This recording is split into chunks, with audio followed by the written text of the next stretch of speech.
मित्रांनो नमस्कार. मी डॉक्टर दीपक जगताप आणि आपण पाहताय पण मतदारांना काय वाटतं. आज मी ज्या विषयावर बोलणार आहे तो विषय अर्थातच बहुचर्चित असा आहे महाराष्ट्रामधला. बुवा तिथे बाया. होय, बुवा तिथे बाया. आचार्य प्रल्हाद केशव अत्रे, प्रथितयश लेखक, दिग्दर्शक, सिनेनिर्माते, राजकारणी, महाराष्ट्र एकीकरण समितीचे धुरंधर असे लढवय्ये, काय काय म्हणून त्यांचं वर्णन करावं. आणि योगायोग असा आहे की ज्या गावातून मी येतो, पुरंदर तालुक्यातलं सासवड हे गाव, त्या सासवडचे हे सुपुत्र आहेत आणि आम्हाला या गोष्टीचा फार अभिमान आहे. आचार्य अत्रेंनी जे एक प्रसिद्ध नाटक, त्यांचं जवळपास 60 वर्ष होऊन गेली या नाटकाला, 1967 साली बुवा तिथे बाया नावाचं एक नाटक त्यांनी रंगमंचावर आणलं. त्याचबरोबरीनं ब्रह्मचारी एक नाटक आणलं. आपल्याला आठवत असेल, अतिशय गाजलेलं नाटक, विनोदी शैलीमध्ये ब्रह्मचर्य पाळणं किती अवघड आहे हे दाखवण्याचा प्रयत्न आचार्य अत्रेंनी केला. आणि माणूस विनाकारण काम जीवन याच्याकडे एक अतिशय उत्सुकता पण त्याच्यामध्ये आहे, किंवा एक प्रकारचं वाईट विचार हे मनामध्ये येऊ नयेत, आणि मग त्याच्यामुळे ब्रह्मचर्याचा भंग होतो. आणि ब्रह्मचर्य किती श्रेष्ठ आहे, ज्या घटना बायोलॉजिकल आहेत, जीवशास्त्राप्रमाणे घडणाऱ्या घटना आहेत शरीरामध्ये, मग ते स्त्री असेल पुरुष असेल कोणी असेल, तर या घटना ह्या घडणाऱ्याच असतात, त्या तुम्ही टाळू शकत नाही. याचा थोडक्यात उहापोह त्या नाटकामध्ये केलाय. मला आठवतंय, मी केशवराव भोसले नाट्यगृह कोल्हापूर शिकत असताना मी तिथे प्रशांत दामले आणि वर्षा उसगावकर यांनी त्याच्यामध्ये काम केलेलं अतिशय गाजलेलं, अतिशय तुफान विनोदी नाटक मी ते बघितलेलं आहे. त्या आश्रमामध्ये, ब्रह्मचारी नाटकामध्ये, आश्रमामध्ये एक बुवा असतो की जो मोठी मोठी विधानं, परमार्थाची, अध्यात्माची खूप मोठी मोठी विधानं, आणि त्याला जोडून ब्रह्मचर्य व्रताचं पालन केल्यास काय काय फायदे होऊ शकतात याच्यावर निरूपण करत असतो. आणि ते कसं मोडलं जाईल किंवा ते किती तकलादू आहे याचं वर्णन प्रशांत दामले आणि त्याचा एक मित्र, आता ते कॅरेक्टर मला प्रदीप पटवर्धनांनी बहुतेक केलं होतं, या दोघांनी त्याच्यामध्ये अभिनय केला. आणि वर्षा उसगावकर ज्यावेळेस त्या आश्रमामध्ये त्यांचा प्रवेश होतो आणि त्यावेळेस एका त्या मुलीच्या मागे हे लागतात, आणि असं खुमासदार अतिशय नाटक. तर तात्पर्य, आज बुवा तिथे बाया हा विषय घेण्यामागचं कारण असं आहे की जसं आपल्याला माहिती आहे की गेल्या महिन्याभरामध्ये आपण सगळेजण इराण युद्ध, इस्रायल आणि अमेरिकेनं इराणवर केलेले हल्ले, आणि मग त्याला प्रतिहल्ला म्हणून इराणनं दिलेलं उत्तर, याच्यावर सगळं समाज मन त्याच्यावर कॉन्सन्ट्रेट झालं होतं. 1-2 आठवडे तरी झालं, किमान 15 दिवस. त्यानंतर गॅस सिलेंडर, सगळे सोशल मीडियापासून सगळीकडे त्याच्यावर जोक सुद्धा व्हायला लागले की अगदी एखादी मुलगी म्हणते मी तुझ्याशी लग्न करणार नाही वगैरे, माझ्याकडे गाडी आहे, कार आहे, बंगला आहे. अशा मुलाला सुद्धा ती नकार देते, आणि मग तो मुलगा म्हणतो माझ्याकडे सिलेंडर आहे, की मग ती त्याच्या मागे पळत जाते. तर इथपर्यंत त्या गॅस सिलेंडरच्या बाबतीमधल्या चर्चा आणि जोक्स आणि हे सगळं, आपलं लक्ष तिकडं फोकस डायव्हर्ट झालं. युद्धावरून लक्ष निघालं आणि गॅस सिलेंडर आणि पेट्रोल आणि डिझेलवर आपण लक्ष केंद्रित झालं. आणि मग त्याच्या पाठोपाठ गेल्या आठवड्याभरामध्ये हा महाप्रतापी अशोक खरात म्हणून जो ग्रहस्थ आहे, ह्याला बाबा वगैरे म्हणण्याची गरज नाही, हा भोंदू आणि भामटाच आहे. त्याला विनाकारण अध्यात्माशी जोडण्याचं काहीच कारण नाही. त्याच्यामुळे मी खरं तर याच्यावरचा कुठलाही एपिसोड बनवण्याचं मी टाळत होतो. कारण काय होतं की त्याच्यामध्ये एखाद्या धर्माची, एखाद्या आध्यात्मिक वातावरणाची, एखाद्या चांगल्या गोष्टीच्या बरोबर या वाईट गोष्टी आपोआप एकमेकाला जोडून घेतात, आणि मग समाज मनामध्ये विनाकारण एखाद्या चांगल्या बाबीबद्दल तिरस्कार निर्माण होतो. की जेव्हा आपण महाराष्ट्रामध्ये राहतो, जिथे जो जे वांछील तो ते लाहो हे म्हणणाऱ्या ज्ञानेश्वरांचा जन्म झाला. तुकोबारायांनी भामट्यांवर, लुच्च्या लफंग्यांवर अनेक ओव्या लिहिलेल्या आहेत, अनेक ओव्या लिहिलेल्या आहेत. समर्थ रामदासांनी सुद्धा या भामट्यांवर अनेक ओव्या लिहिलेल्या आहेत. त्यामुळे एवढी मोठी संत परंपरा, प्रत्येक जातीमध्ये गोरा कुंभार असेल, सावतामाळी असेल, प्रत्येक नामदेव महाराज, ज्यांनी अक्षरशः आपल्या भागवत धर्माची पताका पंजाब पर्यंत नेली, असे श्री संत नामदेव महाराज. त्यामुळे प्रचंड मोठी परंपरा ज्या राज्याला लाभलेली आहे, त्याच्यामध्ये हा अशोक खरात हा भामटा लुच्चा लफंगाच आहे. कुठल्याही प्रकारे दैवी शक्ती, चमत्कार आणि अध्यात्म याच्याशी, अध्यात्माकडे तर हा विषय मुळीच नेण्यासारखा नाही. हा चक्क नजरबंदी ज्याला आपण म्हणतो, हिप्नॉटिझमचा एक तो प्रकार आहे. नजरबंदी करणे किंवा हात चलाखी. काही बुवा बाबा अध्यात्माचं काही एखादं त्यांना पटवून देण्यासाठी किंवा मी चमत्कारी पुरुष आहे हे दाखवण्यासाठी हवेमधून अशी उदी काढून दाखवायची, इकडं हवेत हात घेतला की एखादी चेन काढून दाखवायची, तावीत काढून दाखवायचा. तर अशा प्रकारचे जादूचे खेळ करणारीच ही मंडळी आहे, यापेक्षा वेगळं काही नाहीये. हा अशोक खरात हा 20 फुटाचा नाग आणून तिथे दाखवतोय आणि जो रिमोटवर ऑपरेट, लोकांना, मला आश्चर्य वाटतं की लोकांना ओरिजिनल प्राणी नाग आणि बनावट यांत्रिक नाग याच्यातला फरक अजिबात कळू नये. कदाचित तशी खेळणी पण आहेत चायनीज की जी अगदी हुबेहूब वाटू शकतं, परंतु सतसत विवेक बुद्धी 20 फुटाचा नाग कुठे असतो का? वाघ तो म्हणे दाखवायचा आणि महिलांना त्यानं भुरळ घातली, भरीस घातलं, त्यांची नजरबंदी केली, त्यांना हिप्नोटाईज केलं. हिप्नॉटिझमने मुळात अशा कुठल्याही गोष्टी, बलात्कारासारख्या गोष्टी करता येत नाहीत. मी अगदी डॉक्टर म्हणून जबाबदारीनं सांगतो, बलात्कारासारख्या गोष्टी हिप्नॉटिझम मध्ये करता येत नाहीत. हिप्नॉटिझम मध्ये काय काय करता येऊ शकतं, तर हिप्नॉटिझम मध्ये मुळात ती व्यक्ती हायपर व्हेंटिलेट केली जाते. हायपर व्हेंटिलेट म्हणजे त्याच्या शरीरातलं ऑक्सिजनचं प्रमाण एकदा वाढलं ना की आपोआप ट्रेमर्स यायला सुरुवात होते हायपर व्हेंटिलेशनमुळे, आणि मग अफाट ताकद निर्माण झाल्यासारखी स्थिती येते की जी आपण गाणगापूर सारख्या ठिकाणी बघतो की तिथे महिला अगदी खांबावर चढतात किंवा प्रचंड उड्या मारतात किंवा अंगात येणं, हे hyper ventilation, acute conversion reaction याची लक्षणं आहेत ही. त्यामुळे याच्यामध्ये दैवाचा आणि याचा काही संबंध नाहीये. आणि कुठल्या ही सगळी जादूटोणा भामटेगिरी करणारीच लोक आहेत ही सगळी. याचा कुठल्याही प्रकारे मेडिकली हिप्नॉटिझमचं जे वर्णन आहे त्याच्याशी कुठलंही दुरान्वये सुद्धा साम्य नाहीये. जर हिप्नॉटिझमनं असं करता येत असतं, बलात्कार किंवा काय, कारण फिजिकल इंटरव्हेन्शन, आपण फार तर हिप्नॉटिझमनं काय होऊ शकतं की एखादी महिला गळ्यातले दागिने काढून देऊ शकते, अंगठी काढून देऊ शकते, पण कानातलं वगैरे काही, कारण हिप्नोटाईज सगळीच माणसं होत नाहीत, हाही गैरसमज काढून टाका डोक्यातून की सगळेच हिप्नोटाईज झाले. सगळे हिप्नोटाईज कधी होत नाही. जेव्हा तो सब्जेक्ट, म्हणजे ज्याला करायचं आहे हिप्नोटाईज, तो सब्जेक्ट हिप्नॉटिस्ट बरोबर त्याचं विचारविनिमय झालेला असतो. विचारविनिमय असंच जाऊन समोर जाऊन हिप्नोटाईज करता येत नाही, त्याच्याशी अगोदर वार्तालाप व्हावा लागतो आणि मग त्या इन्स्ट्रक्शन प्रमाणे तो फॉलो करायला लागतो. त्यामुळे ही लगेच तुम्हाला असं चुटकी वाजवली आणि काहीतरी घडलं असं हिप्नॉटिझम होत नाही. इतकं जर सोपं असतं तर हिप्नॉटिस्टनं मर्डर सुद्धा करून घेतले असते, नाही का? आणि परत तो हात वर करून मोकळा की मला येतच नाही हिप्नॉटिझम, तर मी कोणाला करू हिप्नॉटिझम?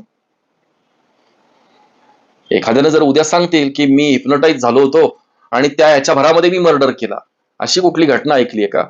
हिप्नोटाईज केलं आणि मला सांगितलं की वरनं उडी मार, म्हणून मी उडी मारली, असं कुठे होतं का? हिप्नॉटिझम मध्ये हे होत नाही. हिप्नॉटिझम मध्ये हे होत नाही. हिप्नॉटिझम मध्ये बलात्कार करणे, हिप्नॉटिझम मध्ये ऑर्डर दिली म्हणून जा आणि वरच्या मजल्यावरून उडी टाक, असल्या गोष्टी होत नाहीत. हिप्नॉटिझम मध्ये मर्डर वगैरे करायची सूचना दिली, हिप्नोटाईज करून, अगदी हातात तलवार जरी दिली तरी तो माणूस मर्डर करू शकत नाही. हिप्नॉटिझमचा वापर त्या सब्जेक्टला कुठे जर वेदनादायक भाग असेल, आपण नगर जिल्ह्यामध्ये किंवा पुण्यामध्ये सुद्धा दात काढण्यासाठी काही वेळा हिप्नॉटिझमचा वापर केला जातो, कारण दातामध्ये ते इंजेक्शन द्यायची ती सिरिंज सुई आतमध्ये घालताना काही पेशंट फारच दंगा करतात, आरडाओरडा करतात, मग ऐकत नाही म्हणून तात्पुरतं सबकॉन्शियस माइंडला तशा इन्स्ट्रक्शन देऊन तात्पुरता तो भाग, त्याचं सहकार्य मिळवलं जातं त्या सब्जेक्टचं आणि दात काढून टाकला जातो.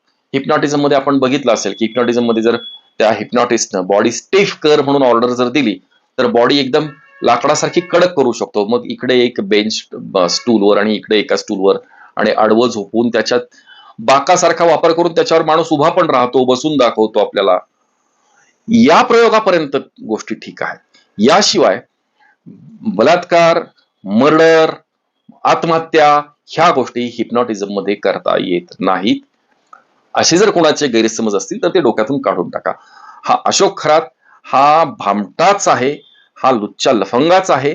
बरं, या लोकांचं मला दैवी शक्ती आहे, माझ्यामध्ये देव आहे हे सांगणं आणि असं सांगून काही लोकांना कृत्य करायला लावणं, तर ह्या गोष्टी राजकारणी लोक त्यांच्या मागे असणं, ह्या गोष्टी अगदी स्वाभाविक आहेत. ह्या गोष्टी आपल्या भारताचा जर इतिहास बघितला, अगदी मागच्या काही वर्षांमधल्या गोष्टी सांगतोय, 40 एक वर्षांपूर्वी 80च्या दशकामध्ये एक चंद्रास्वामी नावाचे एक होते. चंद्रास्वामींचं दिल्लीच्या वर्तुळामध्ये खूप मोठं वजन होतं. तो राजकीय गुरु किंवा स्पिरिच्युअल गुरु म्हणून त्याचं स्थान होतं चंद्रास्वामी. त्या चंद्रास्वामींसाठी काँग्रेसच्या मंत्रिमंडळातले कॅबिनेट मिनिस्टर्स वगैरे त्यांचा तो सल्लागार होता तो माणूस. भविष्य बघतो, ज्योतिष बघतो आणि उपचार सांगतो, काही तोडगे सांगतो. बरं, हे करणारे लोक चंद्रास्वामींच्या बरोबर तांत्रिक म्हटलं जायचं, तांत्रिक आणि मांत्रिक. तो चंद्रास्वामी होता. आसाराम बापू, आत्ताच रिसेंट एक्झाम्पल, आसाराम बापू, तो राम रहीम, अगदी एखाद्या रॅप करणाऱ्या एखाद्या कलाकारासारखा अशा अंगठ्या बिंगठ्या घालून आणि त्याची ती भजनं, अगदी तो रॅप मध्येच ती सगळी भजनं वगैरे म्हणत होता, की जी सच्चा सौदा जे काही आहे हरियाणामध्ये, ही एक आध्यात्मिक परंपरा असलेलं खूप चांगलं ठिकाण, की त्यांच्या पूर्वजांनी खूप चांगल्या चांगल्या गोष्टी त्या आश्रमाद्वारे राबवल्या आणि ह्या राम रहीमनं वाटोळं केलं सगळ्या गोष्टींचं. त्यामुळे ह्या सगळ्या गोष्टी ह्या व्यक्ती सापेक्षच असतात. याच्यामध्ये कुठल्याही धर्माची, कुठल्याही पंथाची, कुठलीही शिकवण याच्या मागे नसते, कुठलीही शिकवण नसते.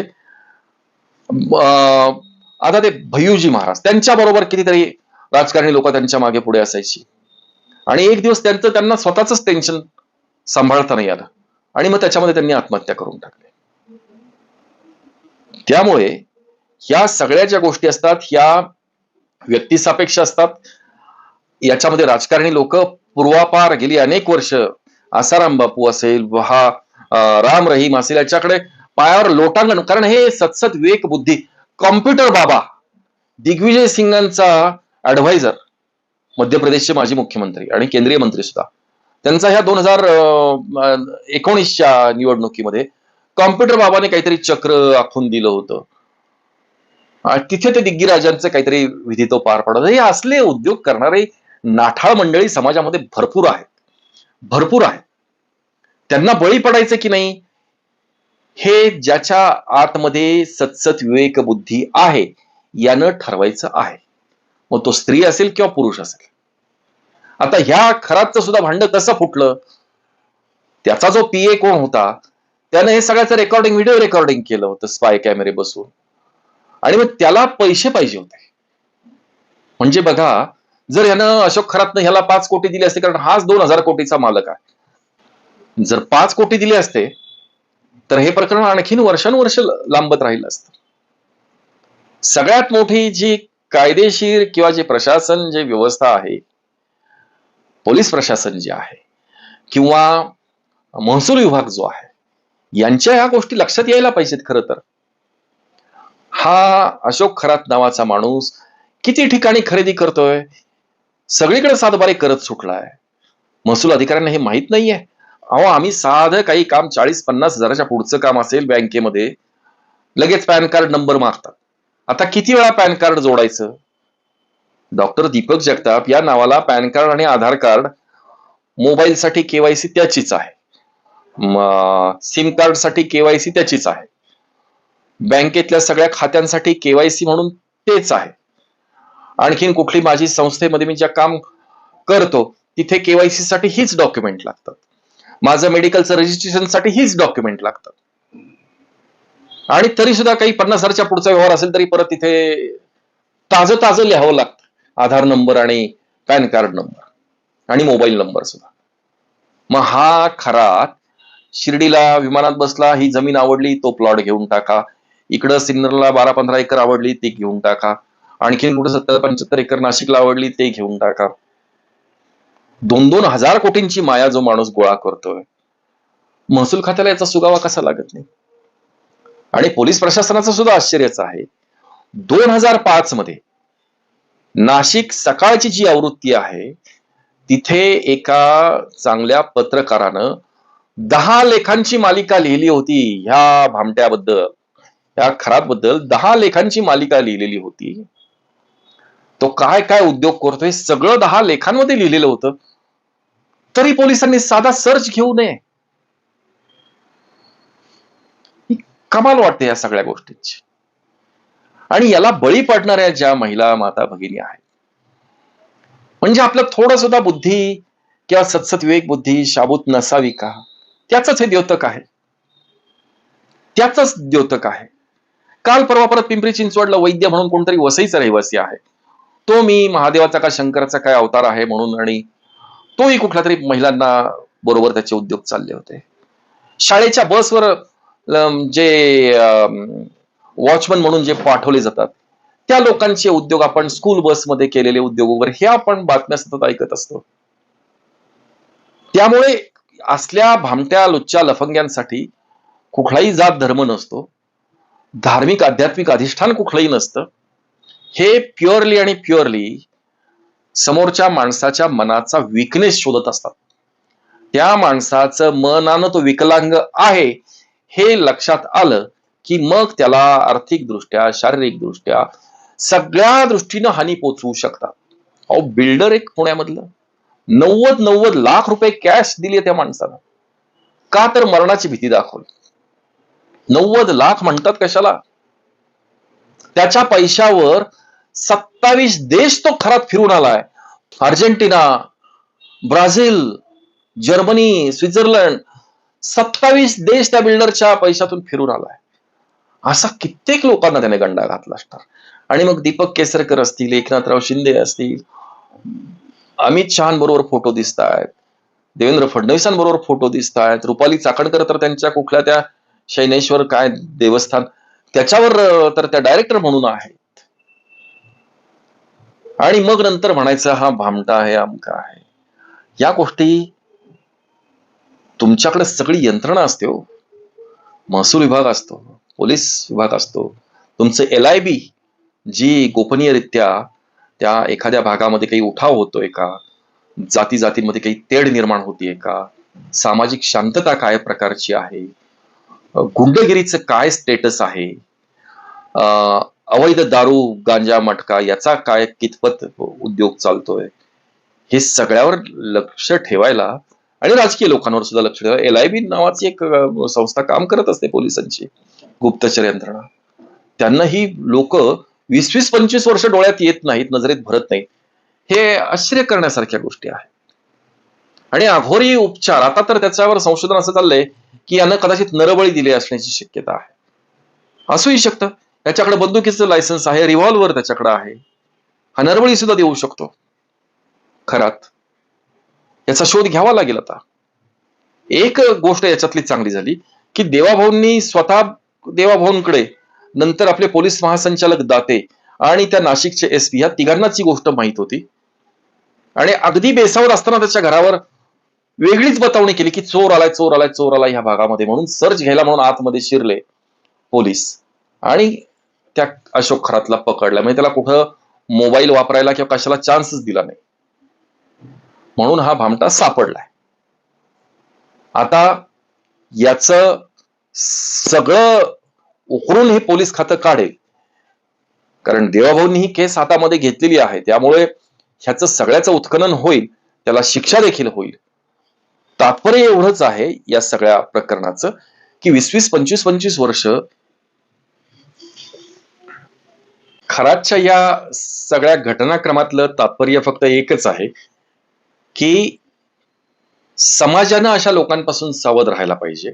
आणि जर आपली फसगत होते अशी शंका जरी आली तरी इतरांना सावध करायला हवा, इतरांना सावध करायला हवा. कारण काय आहे याच्यामध्ये, अगदी साखळी तयार झाल्यासारखं एक जण अडकला की दुसरा पण त्यात अडकत गेला, तिसरा पण, चौथा, पाचवा, आणि एकमेकाला भरीच घातल्यासारखं या सगळ्या घटनाक्रमावरून दिसतंय. अर्थात याचं संशोधन आता पोलीस खातं आणि गृह विभाग एकंदरीत त्याच्यामध्ये अतिशय जातीने लक्ष घातलेलं आहे. पाहूयात पुढे काय काय गोष्टी समोर येतात ते. परंतु आचार्य यात्रेने तब्बल 60 वर्षांपूर्वी ब्रह्मचारी हे नाटक लिहिलंय आणि दुसरं त्यांचं गाजलेलं नाटक म्हणजे बुवा तेथे बाया, वृक्ष तेथे छाया आणि बुवा तेथे बाया. अर्थात हा चक्क आणि चक्क भामटा, लफंगा, लुच्चा माणूस आहे. अशी अनेक माणसं समाजामध्ये आहे. आपण सावध राहायला शिकलं पाहिजे. धन्यवाद.